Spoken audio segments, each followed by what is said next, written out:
The cold was the kind that did not ask permission. It did not creep in through the gaps in a coat or settle slowly into the bones the way winter cold usually did. It arrived all at once, absolute and uncompromising, the moment Sable Morrow stepped past the tree line and into the open forest beyond the Ashvale Pack's eastern border. The snow beneath her boots was deep enough to swallow her ankles whole, and every step required a deliberate, exhausting effort that made her thighs burn and her breath come in short, visible bursts that disappeared into the dark air above her head. The trees here were old, ancient even, with bark so thick and black it looked almost like charred stone, and branches that interlocked so high overhead that only the thinnest slivers of moonlight made it through to touch the snow below. She had been walking for 40 minutes. She knew this because she had counted her steps the way she always did when she was afraid and did not want to show it. When she needed something to focus on that was not the fear itself.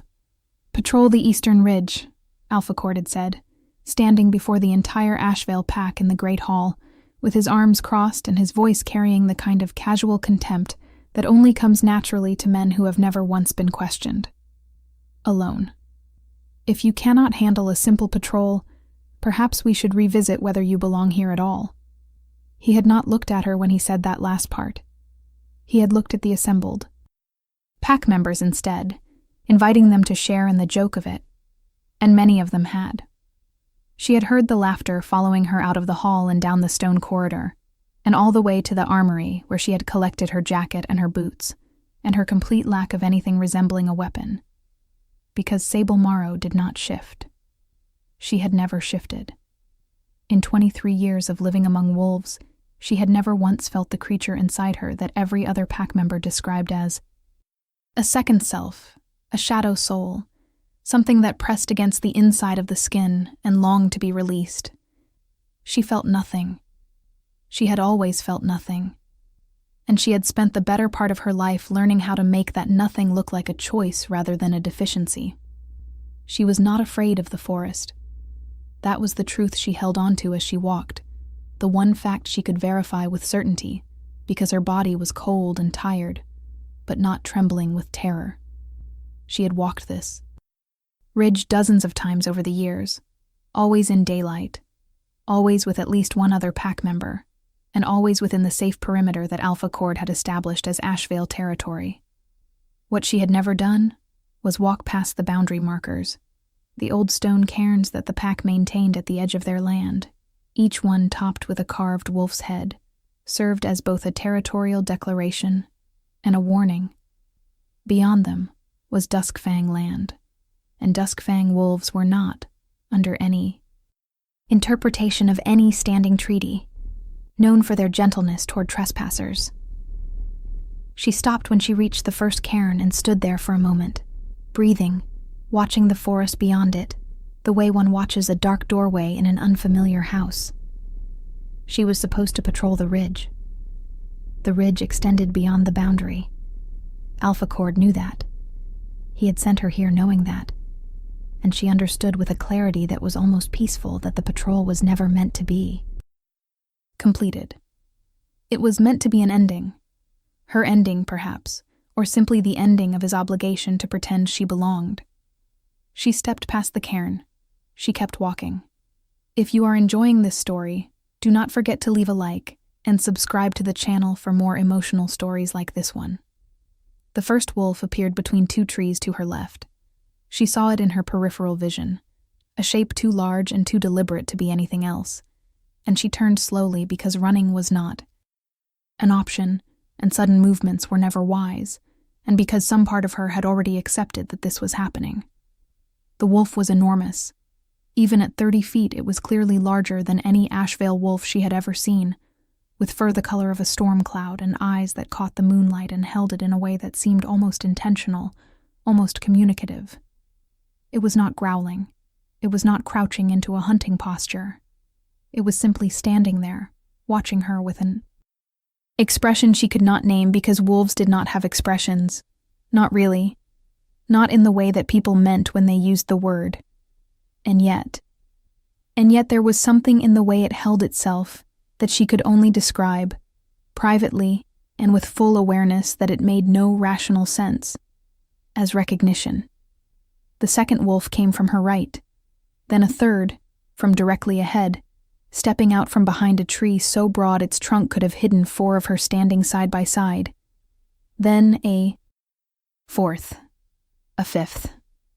By the time the 7th had emerged from the forest darkness and taken its place in what was unmistakably a deliberate formation, a circle, a complete and unbroken ring of bodies in the snow, Sable had stopped walking entirely. She stood in the center of the circle they had made, and she looked at each of them in turn, and she waited for something to happen. For the growling to start.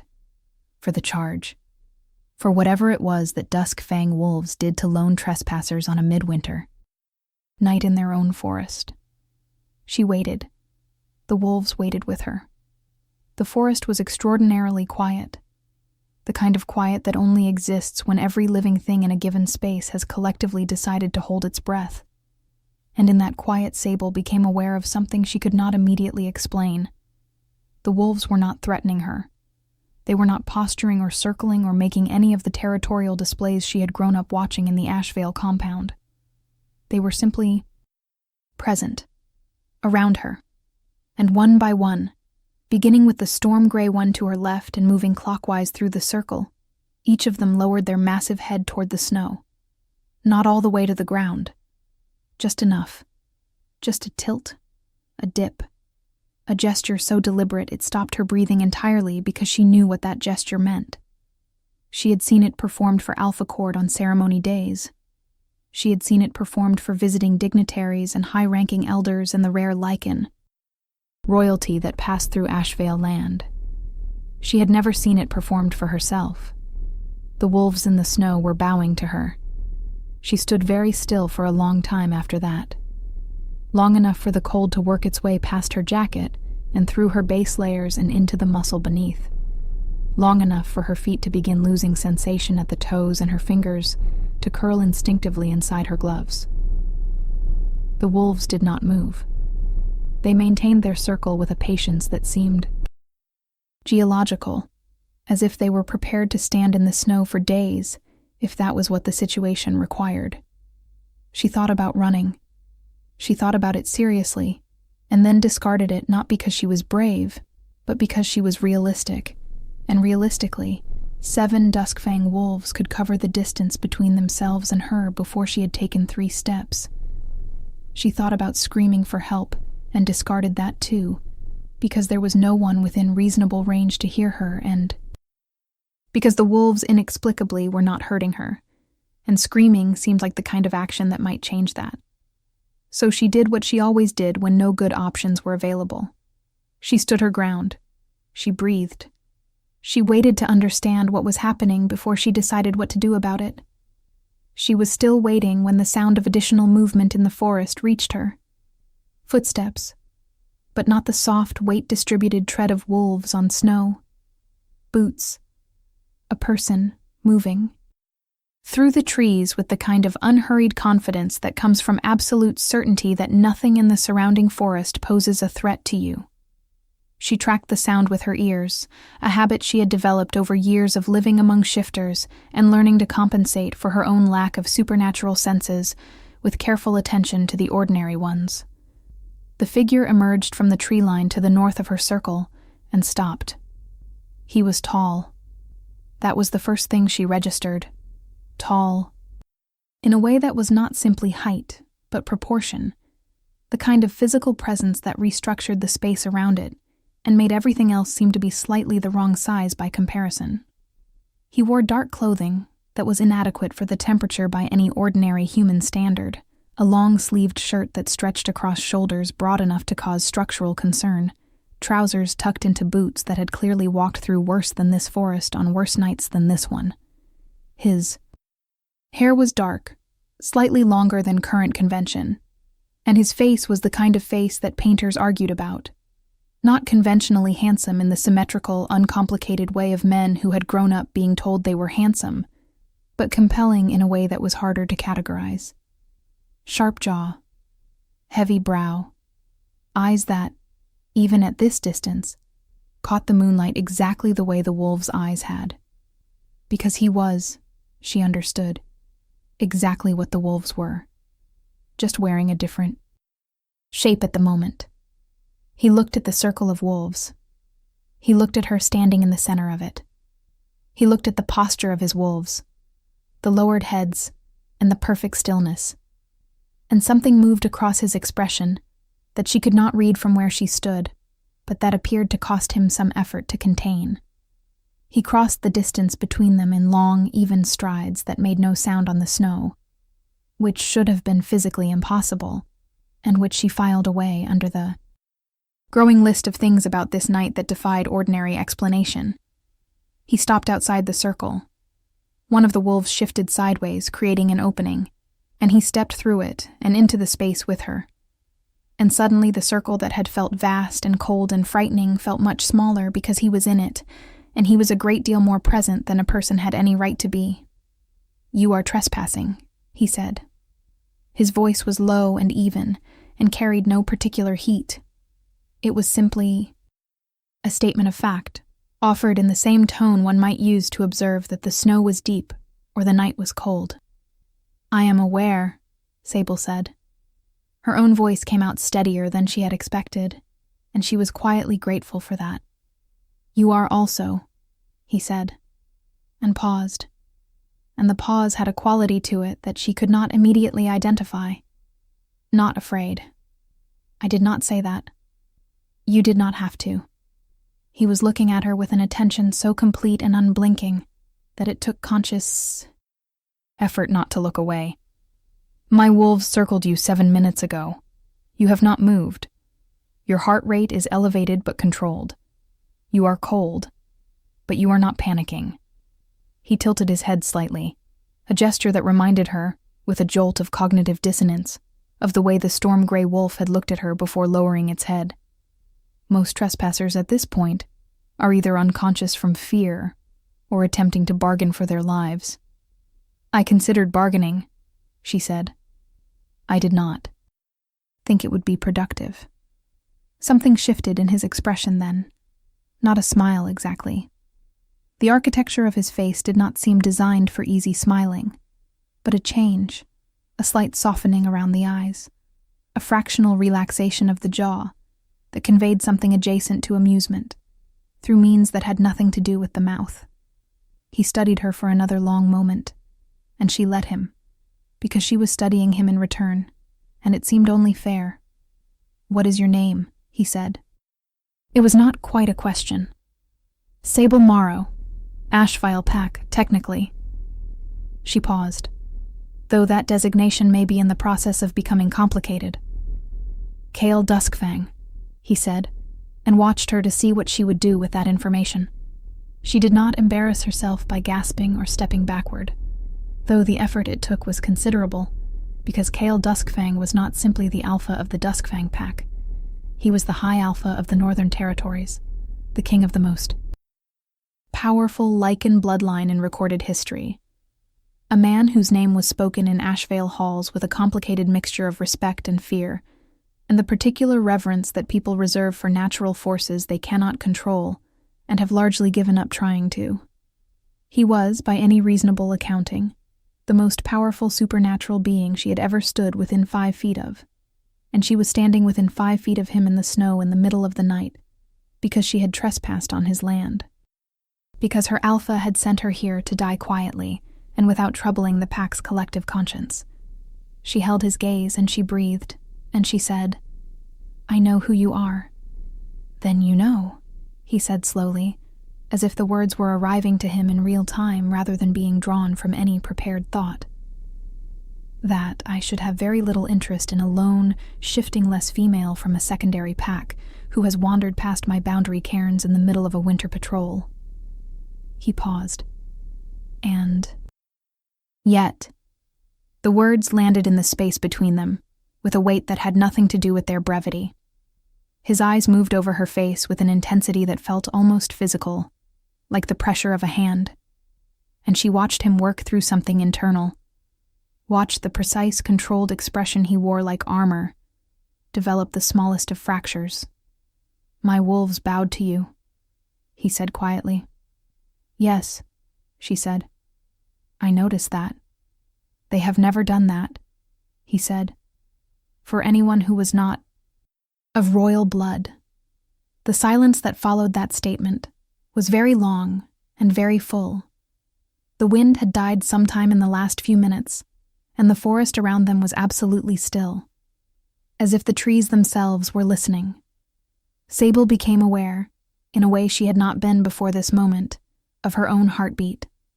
It was steady, slower than it should have been, given the circumstances, given who she was standing in front of and what he had just said and what the implications of that observation were.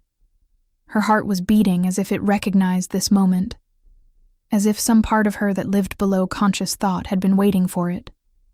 I think, she said carefully, that there may be a misunderstanding.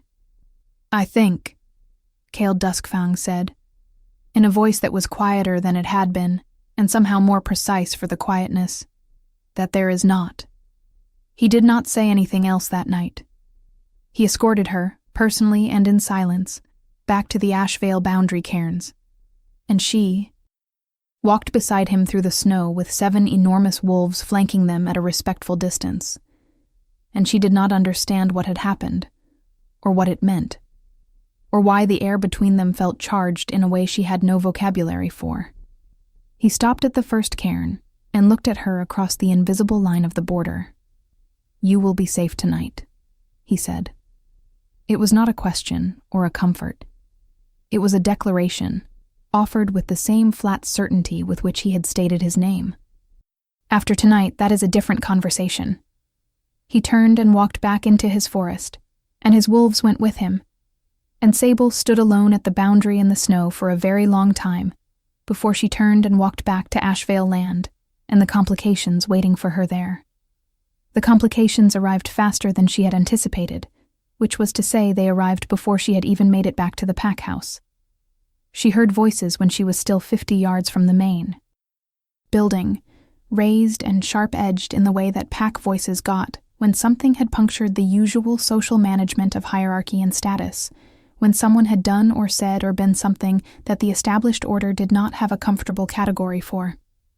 She recognized one of the voices as alpha chords, the other, low and controlled and carrying in the cold air, with an authority that made the hair on the back of her neck stand up, she recognized as belonging to someone who had no business being in Ashvale territory at this hour, or at any hour, unannounced. She came around the corner of the pack house and stopped. Kale Duskfang was standing on the front steps of the Ashvale compound. He had arrived here, she calculated, approximately 12 minutes after she had last seen him walking into his own forest, which meant he had either run a considerable portion of the distance at a speed she preferred not to think too carefully about, or he had taken a route she was unaware of, or wolves who were also kings, operated on a different relationship with space and time than she had previously understood. He was standing very still, which she was beginning to understand was a characteristic posture, and he was regarding Alpha Cord with an expression she had not seen on his face during their conversation in the forest. In the forest, his face had been controlled and precise, and occasionally visited by something that was not quite amusement. Here, on the front steps of a pack house he had apparently decided to visit in the middle of the night, his face was something quite different. It was cold. Not the cold of the weather, or the cold of a person who had not yet warmed up, but the cold of a person who has decided that warmth, in this particular interaction, would be a liability. You sent a shiftingless female, Kale said, and his voice was perfectly level, perfectly quiet, and absolutely devastating in its precision, onto my land, alone, at night, in January. He paused. Without a weapon. Alpha Cord was a large man and a powerful alpha, and he had, in Sable's experience, never been afraid of anything in his life. He was afraid now. She could see it in the set of his shoulders, and the particular stillness of his hands, and the way his eyes moved to her and then quickly away, as if looking at her directly might worsen whatever calculation Kale Duskfang was currently performing. It was a standard patrol assignment, Cord said. She is a pack member. Pack members patrol. She crossed into my territory, Kale said. My wolves encountered her. He looked at Cord with something that was far more dangerous than anger because it was entirely absent of heat. Do you understand what my wolves did when they encountered her? Cord said nothing. They formed a circle, Kale said, and they bowed. The two words landed in the cold air between them like stones dropped into still water, and the ripples moved visibly through the assembled pack. Members who had come to watch from the doorways and the windows and the edges of the gathering. I would like to know, he continued, in that same terrifyingly even voice, what you know about this female's bloodline. What you think will happen next. Leave your predictions in the comments below. The silence that followed was the loudest Sable had ever heard. It was the silence of a room full of people who know the answer to a question, and have spent a great deal of time and energy ensuring that the answer would never be asked aloud. She looked at Alpha Cord, and she watched the calculation moving behind his eyes. The rapid and clearly desperate reassessment of costs and benefits, and the specific arithmetic of what could still be denied versus what Kale Duskfang clearly already suspected. Cord was not a subtle man by nature, but he was a politically experienced one, and she watched him arrive at the conclusion that denial was no longer viable and pivot, with the practiced grace of someone who had survived in pack politics for a long time, toward the position that had always been the only defensible one, though he had spent 23 years avoiding it. We found her, Cord said slowly. 19 years ago. She was 4 years old, alone in the forest near the northern ridge. He stopped. And, Kale said. And she was surrounded by a circle of Duskfang wolves, Cord said. The words came out flat and factual, and entirely without the inflection of someone who was only just now saying them aloud, which told Sable that he had said them, or thought them, many times in private. They were not threatening her, they were just present. He paused. We drove them off. We brought the child in. Another pause, longer this time. We never found any record of who her parents were. She stood in the snow outside the pack house and processed this information with the particular careful attention she gave to things that changed the architecture of everything she thought she understood about her own life. She had been told, in the vague way that orphaned children in packs were told such things, that she had been found abandoned near the territory border, that her parents were unknown, that the pack had taken her in out of generosity. She had never been told about wolves. She had never been told about a circle. She had never been told that her arrival at Ashvale had been witnessed, and not explained, and subsequently managed into silence by an alpha, who had clearly understood that what he was managing was not a simple orphan, but a question that might one day demand a very complicated answer. Kyle turned to look at her then. She was standing 10 feet behind him, which meant he had known she was there the entire time, had been conducting this conversation with full awareness of her presence and her proximity, which meant the conversation had been conducted at least in part for her benefit. He looked at her with those moonlit eyes, and something in his expression shifted again. In that way she was beginning to catalog and study the way one studies a language one is only beginning to learn. Come inside, he said. It was addressed to her rather than to Cord, which was a statement in itself, a small precise redefinition of whose hospitality was being extended to whom and whose word carried weight in this particular moment. She went inside. Kale Duskfang went inside behind her. Alpha Cord moved out of their way, and the assembled pack members parted before them, and Sable Mara walked through the center of her pack house surrounded by a silence that felt different from all the silences that had preceded it. Not the silence of her being ignored, not the silence of her being dismissed or overlooked or tolerated. Something else. Something that, if she had been the kind of person who let herself hope for things prematurely, she might have called the silence of attention. The meeting that took place in Alpha Cord's study lasted 2 hours. She knew this because she counted again, a different kind of counting now. Not the counting of someone managing fear, but the counting of someone trying to hold on to the present moment while the past reorganized itself at speed around her. Kale spoke with Cord in low, precise exchanges that she listened to from her seat by the window, a seat she had been placed in by a gesture from Kale that had the character of an instruction, though it was delivered without words. She learned that the Duskfang wolves who had circled her at 4 years old were not a random patrol.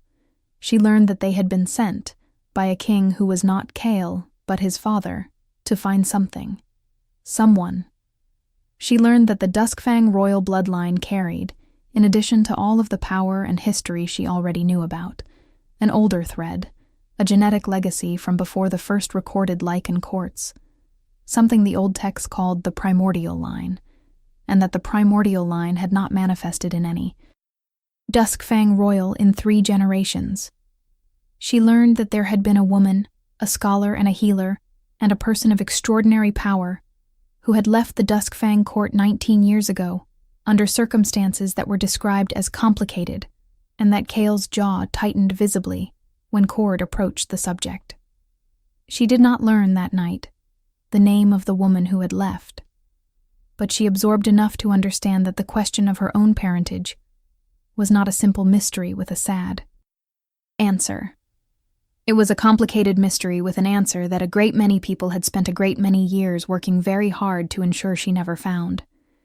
She thought about this on the walk back to her room, which she made alone because Kale had been engaged in a final exchange with Cord when she excused herself, and because she needed, with some urgency, to be in a space where she could breathe without anyone watching. Her room was small and cold, and exactly as she had left it, functional and undecorated in the way that spaces belonging to people who have never been quite sure how long they will be allowed to stay tend to be. She sat on the edge of her bed, and she looked at her hands, and she thought about wolves bowing in snow, and a child of 4 surrounded by a circle and taken away from it, installed in a place that was close but not right, adjacent but not home.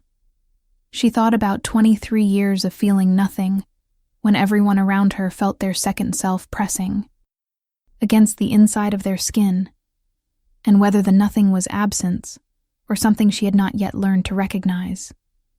She pressed her palms flat against her thighs, and she breathed, and she noticed, with a quality of attention she had not previously brought to the sensation, that her blood was warm, not normally warm, specifically unusually warm, as if something that had been very quiet for a very long time had been asked a question tonight and was considering its answer. She slept badly and woke before dawn and went to the kitchen, because she needed something hot and ordinary, and found Kale Duskfang sitting at the kitchen table, with a cup of something dark, and an expression that suggested he had also not slept, and had decided to stop pretending that was going to change. He looked up when she came in. She looked at him. Neither of them said anything for a moment that was long enough to be deliberate. "You stayed," she said finally. "Yes." Cord must have loved that. The Sagkin, not quite smile, visited his face again, briefly. Cord was presented with a choice, he said, between his preferences and the requirements of the situation. He made the appropriate selection. He looked at her steadily across the kitchen. "Sit down, Sable Morrow." She sat. She sat across from the high alpha of the Northern Territories at a kitchen table at 5 a.m. in her own pack house that had never quite felt like her own pack house, and she wrapped her hands around the cup of tea she had made herself, and she waited. "I need to tell you something," he said, "and I need you to understand that I am telling you because it is true, and because you have a right to know it, and not because of what it means for me, or for the political situation that is going to become significantly more complex in the next several days." He paused, and she understood that the pause was not uncertainty, but precision, the pause of a man who chose words the way a surgeon chose instruments. "When I came into the forest tonight and found you in the center of my wolves," he said, "I felt the mate bond." He said it flatly and completely, and held her gaze through it. I do not expect you to have felt it in return. I do not expect you to know what it means in full, and I intend to explain it to you without the romanticism that your Pax traditions likely attach to the concept, because you deserve an accurate description rather than an appealing one. He paused again. What I want you to understand, before I explain anything else, is that everything I am about to do is not because of the bond. The bond is a fact, like the snow outside or the temperature of this room. What I choose to do in response to it is mine. She looked at him for a long time. Her tea was very hot, and she wrapped her hands around it and felt the warmth traveling up through her palms in a way that reminded her, obscurely, of the warmth she had noticed in her own blood the night before. "That is," she said, carefully, "a very unusual way to begin that conversation. I am told," he said, "that I am an unusual person." "What are you going to do?" she said. "In response to it. That is yours." He was quiet for a moment. "First," he said, "I am going to find out who your mother was, because I believe I already know. And if I am right, then the political situation is not merely complex. It is a matter of historical importance that affects every pack in the Northern Territories." He looked at her, steadily. "Second, I am going to ensure that you are not sent on any further patrols designed to arrange your death in a way that can be described as accidental." He paused. "Third, I am going to ask for your patience, because what comes after those first two things is going to require a significant amount of it." She considered this. She considered the weight of the night she had just lived through, the wolves in the snow and the bowing heads, and the name that had rearranged her understanding of her own situation, and the warmth in her blood, and the man sitting across from her, who had apparently arrived at a kitchen table at 5 a.m, because he had decided that patience began immediately. "You are asking me to trust you," she said. "No," he said.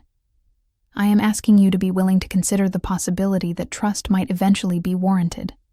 Those are different things, and I will not insult your intelligence by conflating them." She looked at him for another long moment. Then she nodded, once, a small and precise motion that committed her to nothing specific and everything general. "All right," she said. "Then tell me about my mother." He told her. It took the rest of the morning and most of the afternoon, and required 2 additional pots of tea. Her mother's name was Elisa, and she had been the royal healer of the Duskfang court, and also, which was the part that complicated everything, the last living carrier of the primordial bloodline, a genetic legacy. Of such rarity that the Lycan Council had passed a resolution declaring its preservation a matter of collective cultural responsibility. Elisa had disagreed with the Council's interpretation of what preservation required, and had eventually left the court rather than submit to a future of political marriage and controlled reproduction in service of institutional interest. She had left. She had hidden. She had loved someone and had a child, and then disappeared in a way that had never been fully explained. And her child had been found at 4 years old in a forest by wolves, who recognized the primordial blood, even in a form as small and quiet and unshifted as Sable had been. "My father," Sable said, when he paused. "Unknown," Kale said. "The wolves who found you were sent to find Elisa, not a child. When they found you instead alone, the assumption was that something had happened to her." His jaw was tight in the way she had noticed last night when Cord approached this subject. "We do not know what. You cared about her," Sable said. It was not an accusation. It was an observation, offered quietly and with the care she brought to things she suspected were true and did not want to be careless with. Something moved through his expression. "She was my mother's most trusted friend," he said. "And she was the first person who ever told me that power and kindness were not mutually exclusive propositions." He paused. "I was 12. She left when I was 15. I have spent a considerable number of years being angry about it, and a lesser but still significant number of years understanding why she did what she did, and somewhere in the middle of those two periods, I arrived at the realization that both things could be true simultaneously. He looked at her across the table. She would have been very tired of the Lycan Council's opinions about what she owed them, he said. She was always very tired of other people's opinions about what she owed them. Sable was quiet. For a moment, sitting with the weight of this woman she had never known, and who had given her life and then apparently used her own life to give her daughter time, distance, anonymity, and the particular freedom of being no one's political asset. She thought about this, and thought about what it cost, and thought about what it meant that the cost had been worth it, to a woman who had loved someone enough to choose obscurity for herself and invisibility for her child. And she found, in the sigh, thinking, something she had not expected. Not grief, exactly, though there was grief in it. Not anger, though there was that too. Something that felt, beneath those things, like inheritance. Like a shape of character she recognized because she lived inside it. What happens now? She said, when the council finds out. They already know, Kale said. Or they will know by this evening. I have not been subtle tonight. He looked at her without apology. I thought it more important that you know. First than that the information be managed carefully. She appreciated that more than she was prepared to say. And Lady Voss, she said. His expression did something interesting when she said that name. Not a flinch exactly, but something adjacent to one. Seraphine Voss, he said, will be a problem. You were going to marry her, Sable said.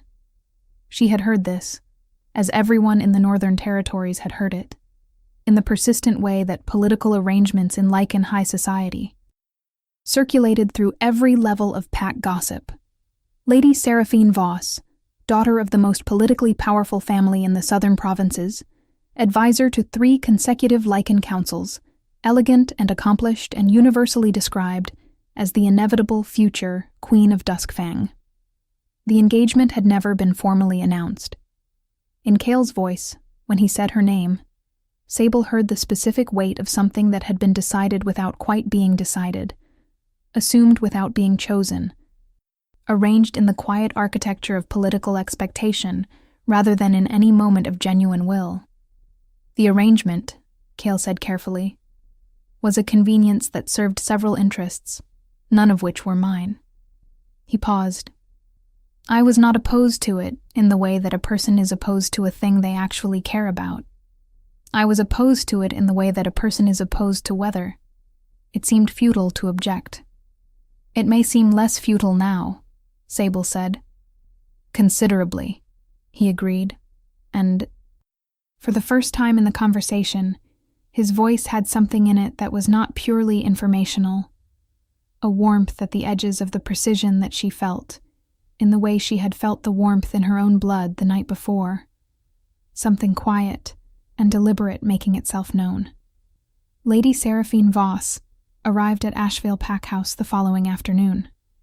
Sable knew she was coming, because Kale had told her with the same flat advance notice efficiency he seemed to bring to all logistical communications, and she was therefore not surprised when the sound of a very expensive vehicle on the pack house gravel preceded a very composed and extremely beautiful woman in a charcoal wool coat into the front entrance.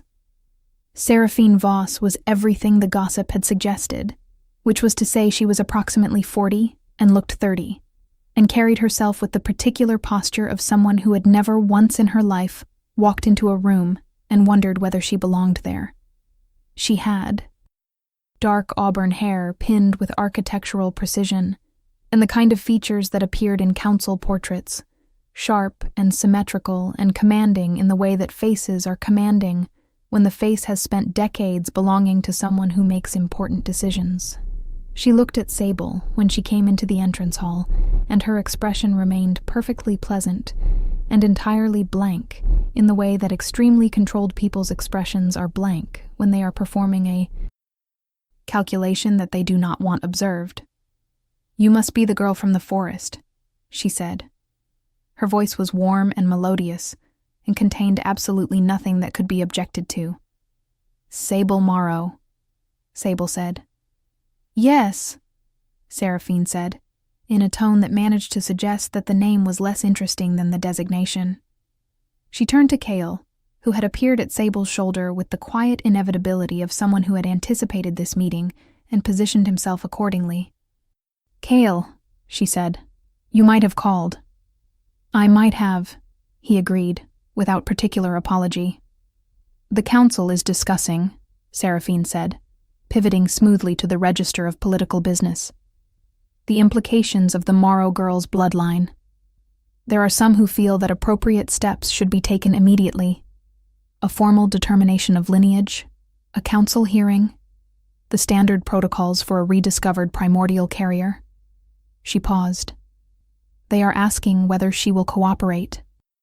Voluntarily. She is standing in front of you, Kale said quietly. You might ask her directly. Seraphine turned back to Sable with a smile that was perfectly executed and absolutely arctic at its center. Of course. My apologies. Will you cooperate with the council's process, Sable? If you want to see how this story ends, make sure you are subscribed with notifications on. Sable considered the question and the woman asking it, and the specific precision with which Kale had positioned himself. At her shoulder, and the phrase appropriate steps, and the history of what the Lycan Council had considered appropriate when dealing with a woman of her mother's bloodline. She thought about Elisa, who had been very tired of other people's opinions about what she owed them. She thought about wolves in snow and bowing heads, and the warmth in her blood that had been getting gradually louder since the night before. Not painful, not alarming, but present in a way it had never quite been, as if some interior frequency had been tuned to a new station and was beginning to come in clear. She thought about her mother, who had chosen obscurity over control. She thought about herself, who had survived 23 years of being invisible and had walked past a boundary cairn on a dark night. Not because she was brave, but because she had decided that the alternative was worse, and who had stood in a circle of bowing wolves and not run, and who was standing here now at the intersection of a great deal of history that turned out to have been hers all along without her knowing it. She thought about what she owed and to whom, and under what circumstances, and she arrived, with the same quiet precision she brought to all conclusions, at her answer. I will cooperate with any process, she said, that is designed to establish truth rather than manage outcomes. She held Seraphine's gaze. If the council's process meets that description, I will be happy to participate. If it does not, I will require a different arrangement. Seraphine's smile did not waver. The temperature behind it dropped several degrees. That is a very specific distinction. I am a very specific person, Sable said. There was a pause. Kale said nothing, beside her. He did not need to. His presence was doing the thing it did, restructuring the available space and the mathematics of who had weight in the room, and she was inside that restructuring now rather than outside it, and the difference was not small. Seraphine looked at her for a moment longer, with those calculating, beautiful, entirely opaque eyes, and then she nodded once, a professional acknowledgement of a point made and noted, and moved the conversation to logistics with the ease of someone who stored her actual feelings in a place that was very securely locked and had been for a long time. The council hearing was scheduled for 3 weeks out. In those 3 weeks, things happened in layers. On the surface layer, there were meetings and correspondence and the administrative machinery of Lycan political process grinding through its required motions, Kale managing that process with the flat efficiency she was coming to understand was his default mode of operation in contexts that were primarily institutional, Seraphine operating within it with a skill and smoothness that Sable, despite everything, found genuinely impressive in the way that any well-executed thing is impressive, regardless of the intent behind it. On a second layer underneath the institutional surface, there were conversations. Long ones, often in the kitchen at odd hours when the pack house was quiet and the tea was hot, and the distance between where they each sat at the table had a tendency to be slightly smaller than it had been the day before. as if the furniture were rearranging itself incrementally without anyone acknowledging that this was happening. She told him about the 23 years. He listened in the way that some people listen, with the full weight of their attention given over completely, no part of it reserved for formulating the response, no performance of empathy, just genuine reception. He told her, in return, things that she understood were not things he told people. About his father, who had been a good king and a complicated parent. About the pressure of a bloodline that had carried the Northern Territories for 12 generations, and the specific loneliness of being the person in whom all of that accumulated. Weight was stored. About Elisa, who had taught him that power without understanding was just force, and about the years after she left when he had forgotten that, and then slowly, painfully, remembered it again. On the third layer, below the institutional and below the conversational, there was something that neither of them addressed directly, and both of them were entirely aware of. The mate bond, which he had named on the first morning, and then set aside as a fact rather than a demand, was not. Static. It was not the thing she had heard described in pack traditions, a sudden, overwhelming connection that erased individual will. It was quieter and more complicated. The awareness of him when he was in a room, a peripheral sense that had nothing to do with eyesight or sound. The specific quality of the air between them when they were close.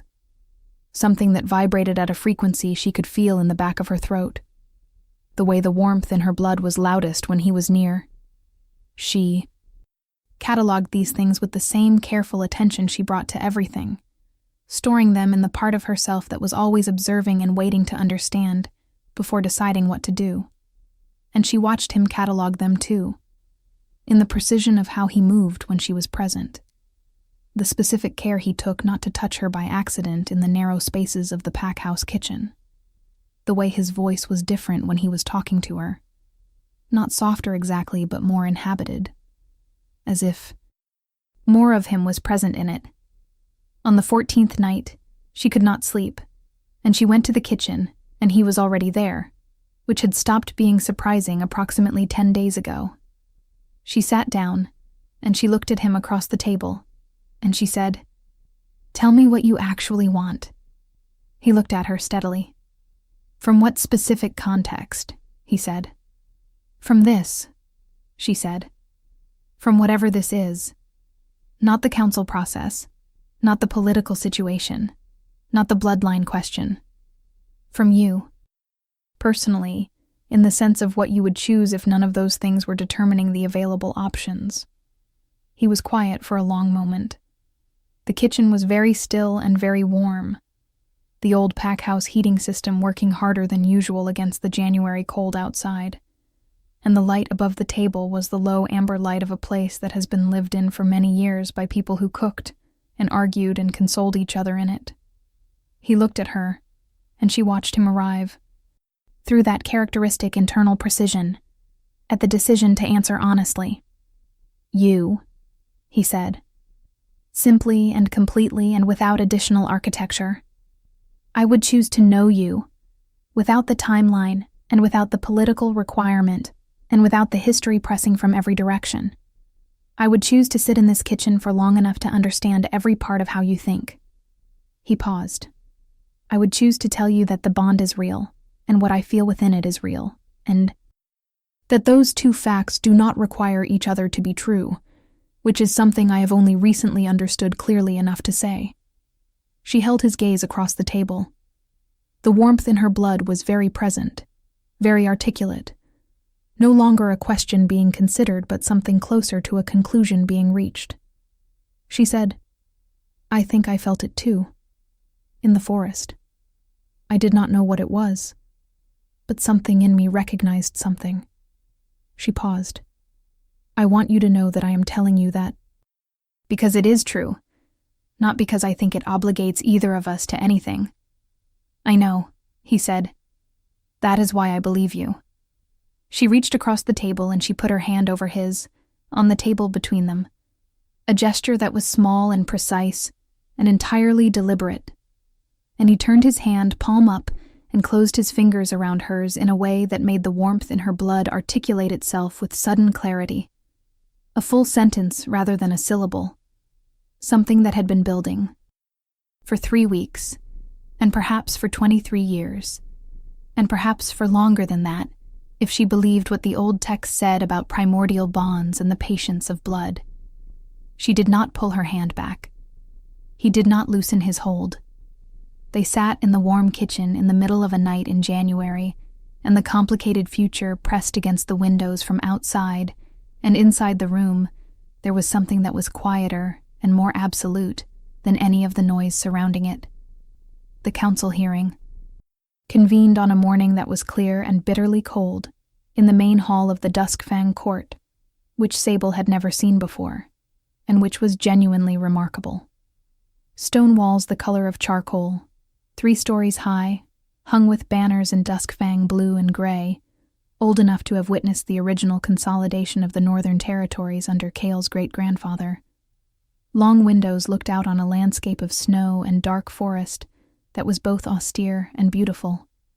The council table was arranged in a horseshoe at the center of the hall, 12 members in formal dress representing every major pack and political interest in the Northern Territories, and at the open end of the horseshoe there was a chair, a single plain chair on clear stone floor, clearly intended for her.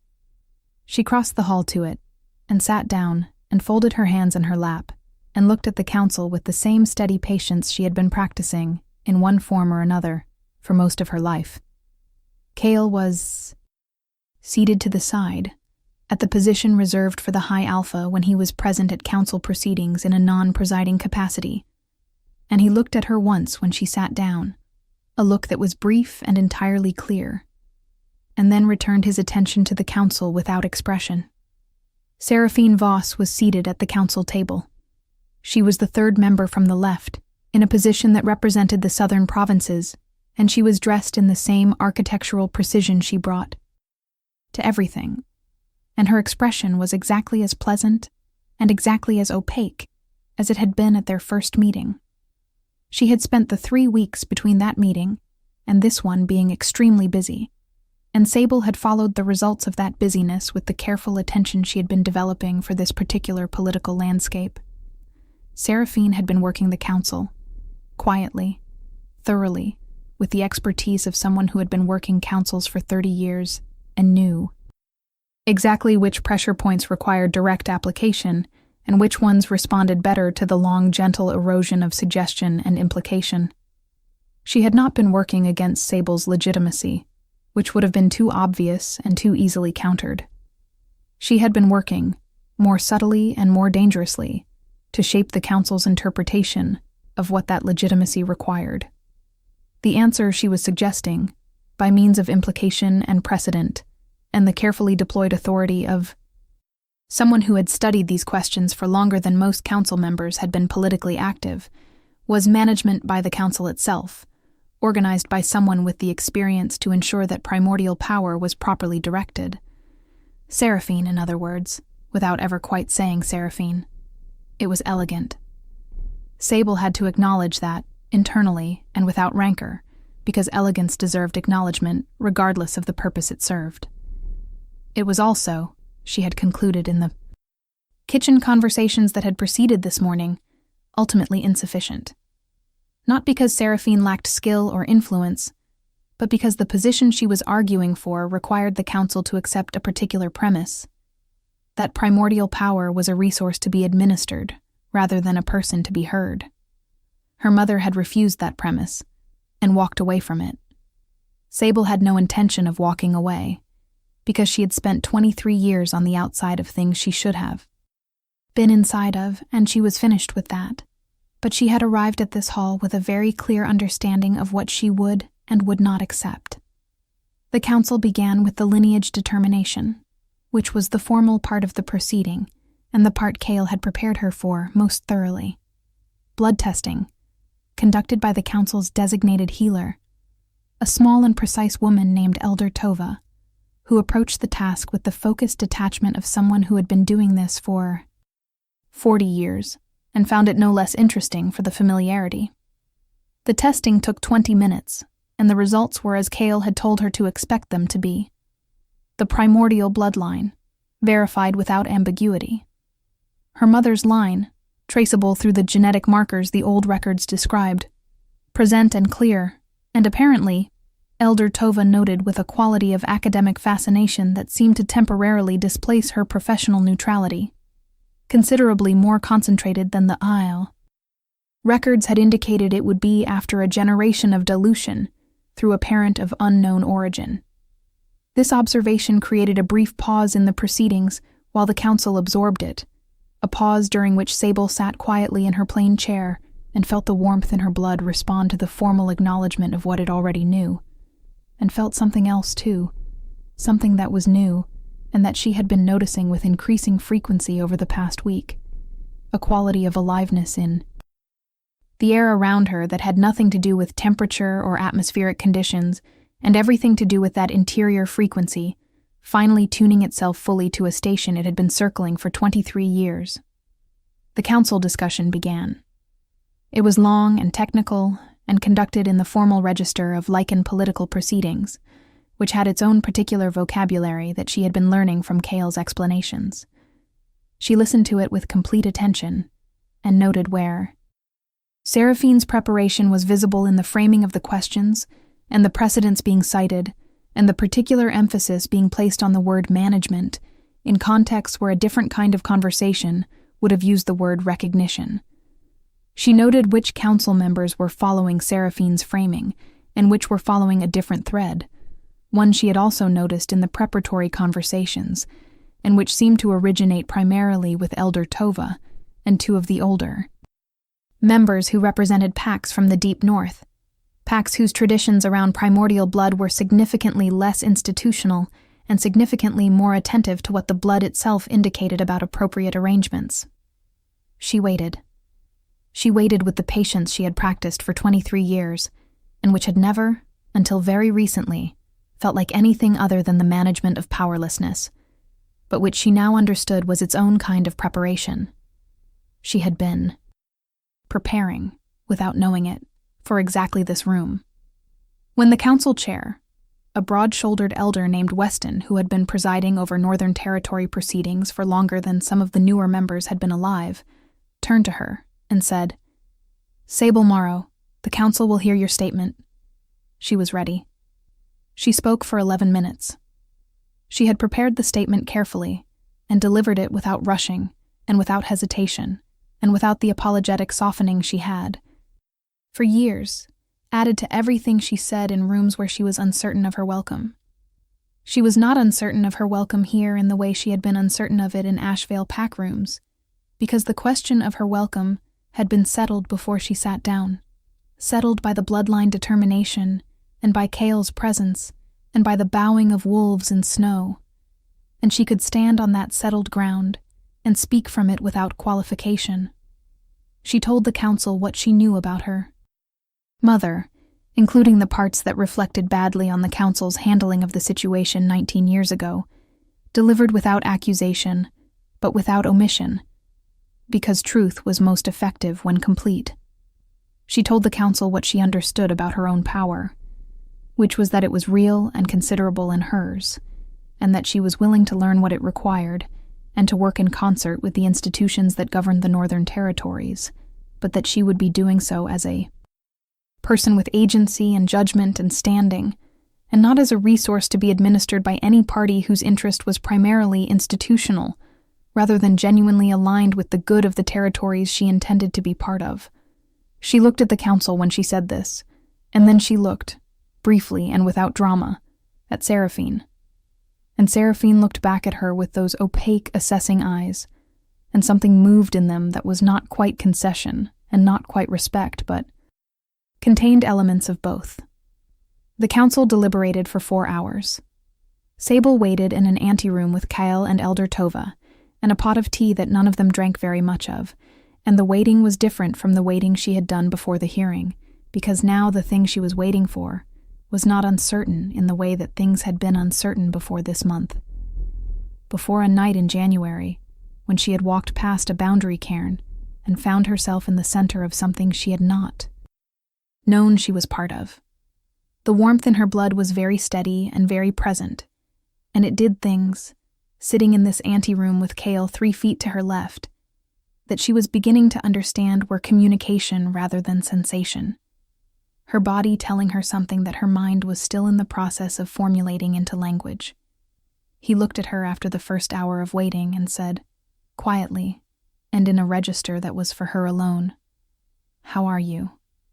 "Remarkable, given the context," she said, which made the not-quite smile appear on his face and stay there a little longer than it usually did. "You were extraordinary in there," he said. "I was honest," she said. "It felt the same as extraordinary because I have not always had the option of being fully honest in rooms with that much power in them." "That is going to change," he said. It was stated with the quiet certainty she recognized as his particular mode of commitment. Not a promise exactly, because promises had conditions attached, but a declaration, something he was telling her, and also telling himself. She looked at him, and felt the warmth in her blood respond to his proximity with that full-sentence articulateness that had been developing over 3 weeks of kitchen-table conversations and deliberate distance, and the single moment of her hand in his that had meant more than either of them had said about it. "Kale," she said, and he looked at her with all of his attention, which was the most complete thing she had ever experienced. "I know what I feel," she said. "I have been cataloging it carefully for 3 weeks, because that is how I process things, and I have arrived at the conclusion with the same certainty I bring to all conclusions, that the bond is real, and what I feel within it is real, as you said, and also that I would feel it regardless of the bond, because what I feel is specific to you, and not to the concept of a connection." She paused. "I wanted to tell you that before we go back in. There. Because what happens after we go back in there is going to be complicated and public, and I did not want to be in the middle of complicated and public without having said it." He was very still for a moment. Then he reached across the space between them and put his hand against her jaw, carefully and completely, and she leaned into it because it was the most natural movement her body had ever made, the movement of something arriving where it was supposed to be. "Sable Morrow," he said, very quietly, "you are the most precisely articulate person I have ever met in my life, and I mean that in the way that I mean very few things, which is entirely." She laughed. It was a small laugh, a genuine one, the kind that arrives without preparation and feels like something opening. He looked at it as if it was something he wanted to understand from every angle. Then Elder Tova returned from checking on the council's progress, and they separated and resumed the professional distance.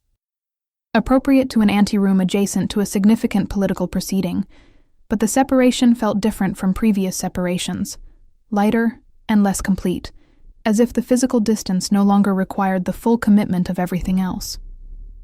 The council returned a verdict in the 5th hour. It was not everything she had asked for, which she had expected, and it was more than Seraphine had been positioning for, which she had hoped. The formal recognition of her primordial lineage was complete and unconditional.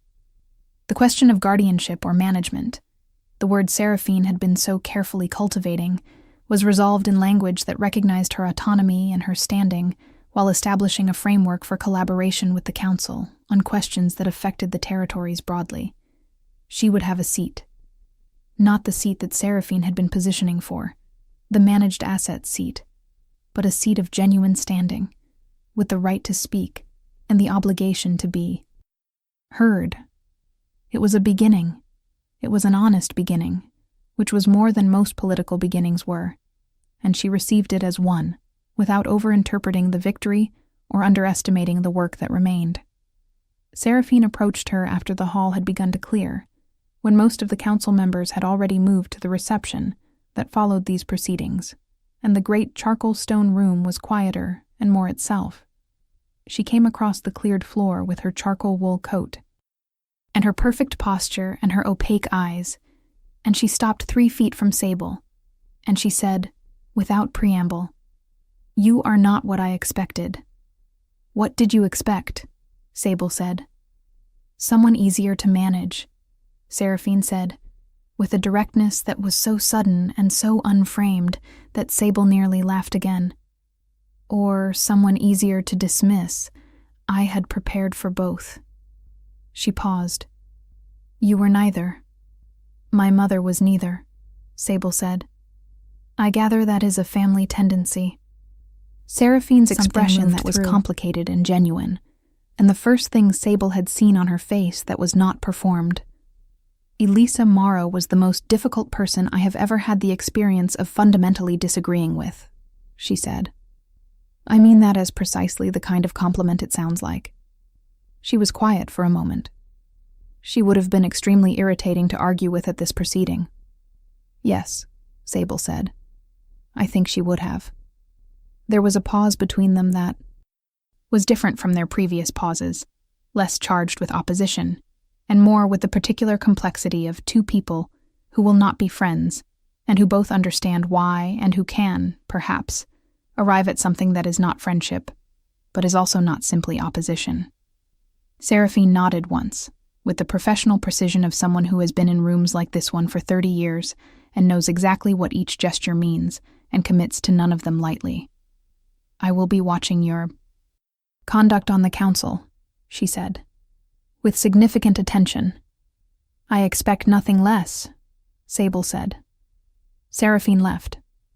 Kale appeared at her shoulder with the quiet inevitability she had stopped being surprised by weeks ago, and looked at her from the particular angle that meant he had observed the entire exchange and was curious about her reading of it.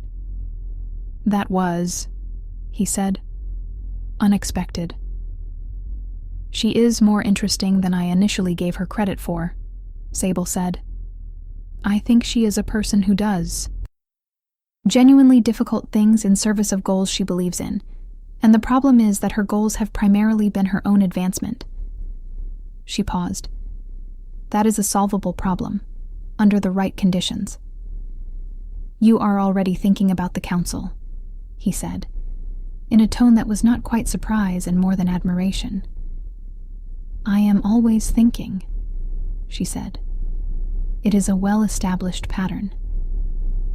He stood beside her in the clearing hall, and she stood beside him, and the window light was the low gold of a winter afternoon well along toward dusk, coming in through those long Duskfang windows and touching the charcoal stone walls and the old banners and the floor where the plain chair still sat at the open end of the horseshoe table.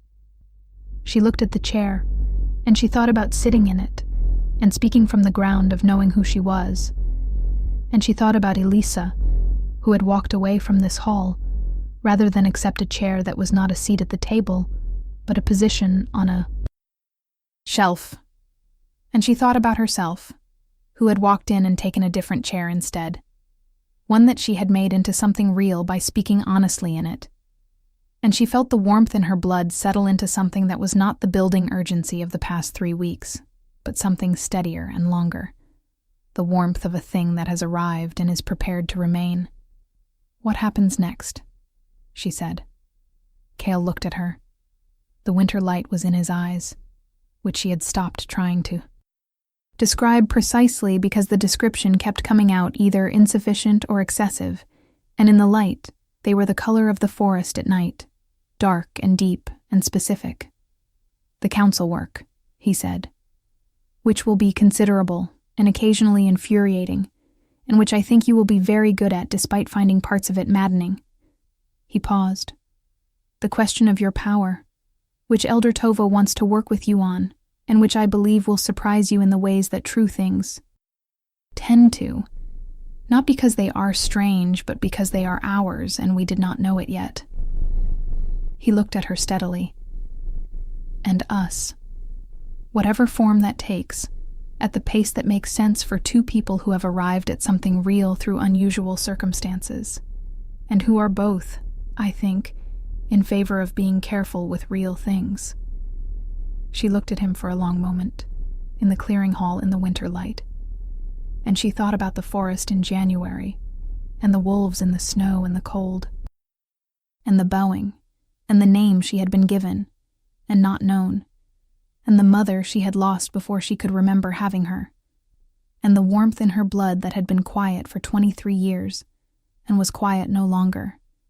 And the man standing beside her who had told her what he wanted in a kitchen at 5 a.m. with the same flat honesty he brought to everything, and who looked at her, even now in this public and politically significant space, like she was worth looking at completely.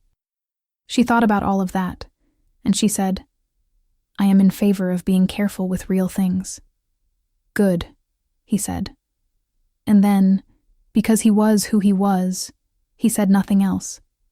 He stood beside her in the winter light, and she stood beside him, and the warmth in her blood said the thing it had been building toward for 3 weeks, and perhaps much longer, the thing that did not require ceremony or declaration, or any specific word, and she understood it clearly and completely, and found, in understanding it, that she was not afraid. 2 weeks later, she shifted for the first time.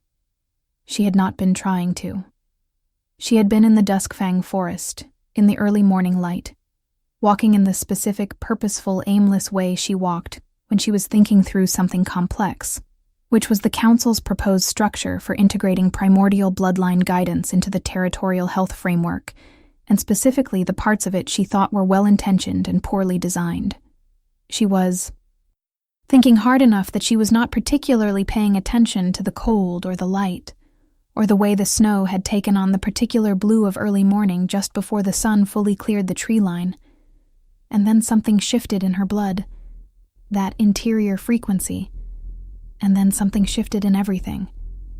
There was no pain, which she had expected because pack members described the first shift as excruciating.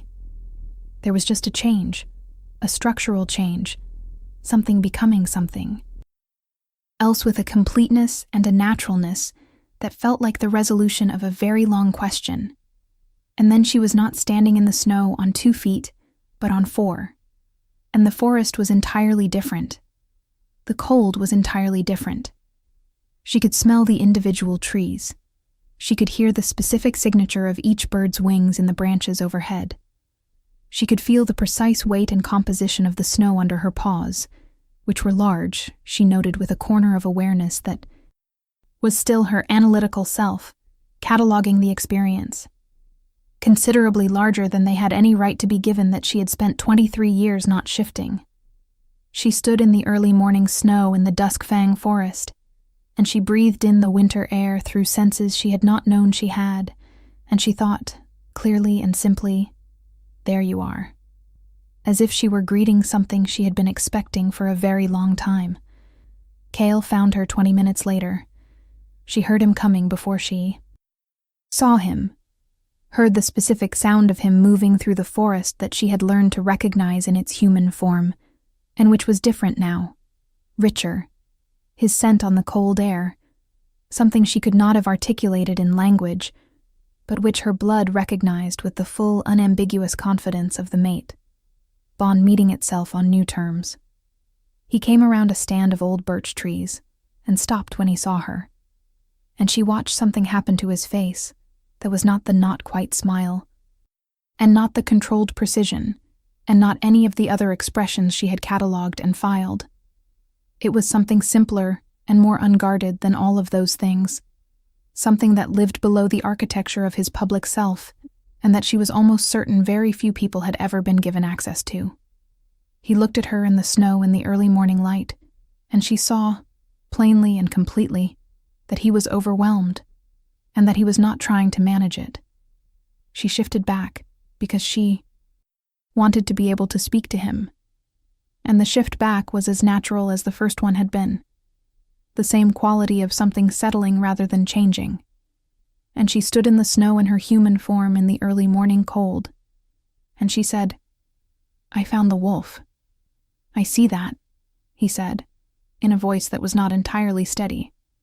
"She is apparently," Sable said, "quite large." He covered the distance between them in the way he sometimes moved in forests, with a speed that had nothing to do with urgency, and everything to do with the absence of whatever usually made him move at ordinary speed.